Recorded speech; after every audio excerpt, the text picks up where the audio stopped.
pembelajaran Bahasa Indonesia kelas 10. Kali ini kita akan membahas materi yang mengasah keterampilan berbicara, yaitu berdebat. Kita mulai dari definisi atau pengertian.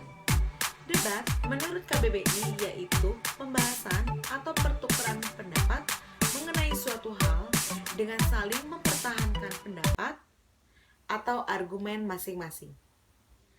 Istilah debat berasal dari bahasa Inggris yaitu debate.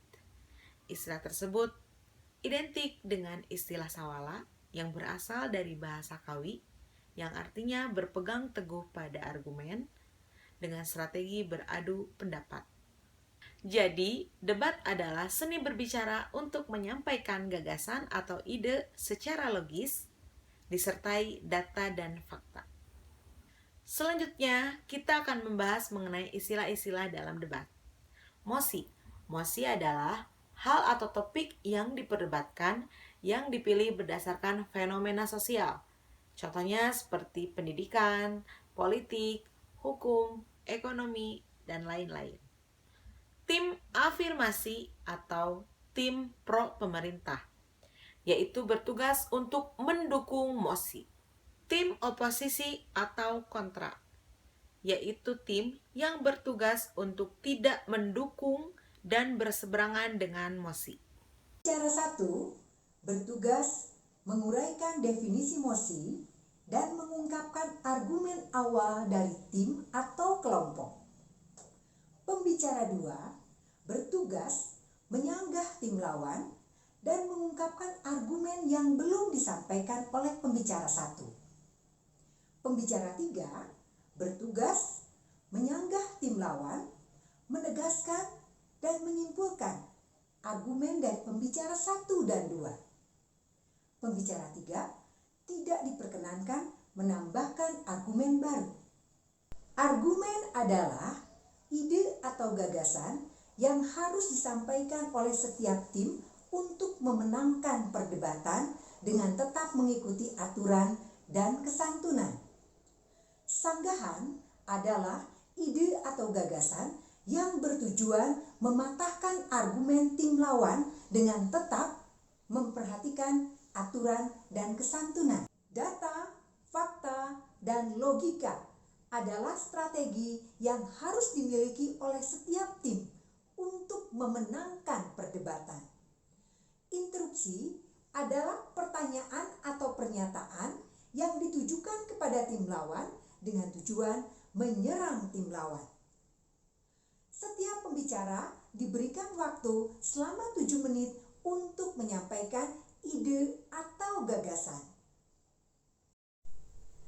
Berikut contoh video debat pada kompetisi LDBI 2020. Saya kira untuk aturannya semua sudah jelas. Saya akan melakukan timing pencatatan waktu di sini dengan menggunakan aplikasi Keeper. Mudah-mudahan terdengar ya. Bisa didengar? Selain itu saya juga akan menunjukkan dengan jari 1, 6, dan 7. Dan untuk mempersingkat waktu dan kita akan segera memulai babak final ini, kami undang pembicara pertama dari tim pemerintah dari tim Provinsi Lampung. Silakan.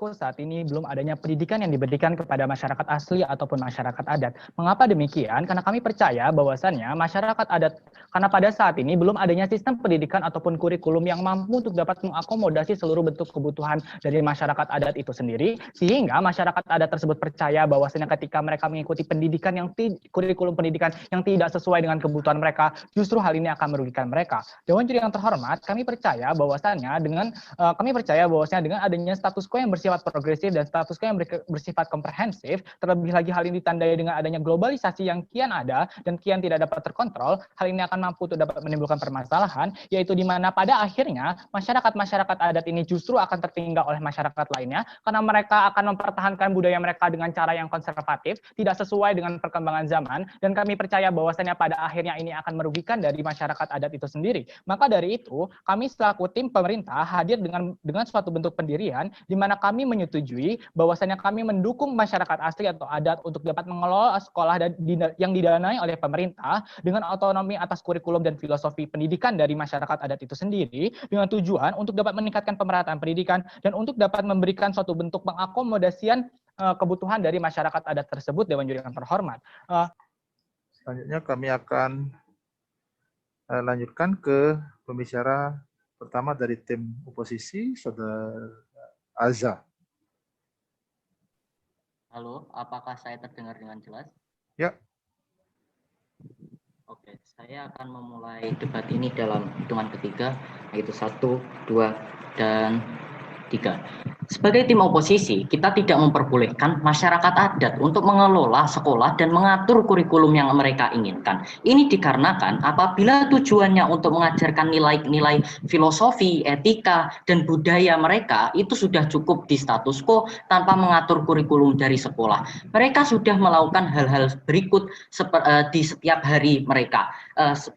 Yang pertama, tentang mengajarkan nilai-nilai filosofi dari kecil hingga dewasa di lingkungan keluarga yang dilakukan setiap hari dan bertahun-tahun. Ini sudah sangat cukup untuk mengajarkan nilai-nilai filosofi adat seperti tata krama, simbol-simbol kepercayaan adat, ritual-ritual adat, dan lain sebagainya. Mereka tidak memerlukan pendidikan tambahan dalam hal-hal tersebut.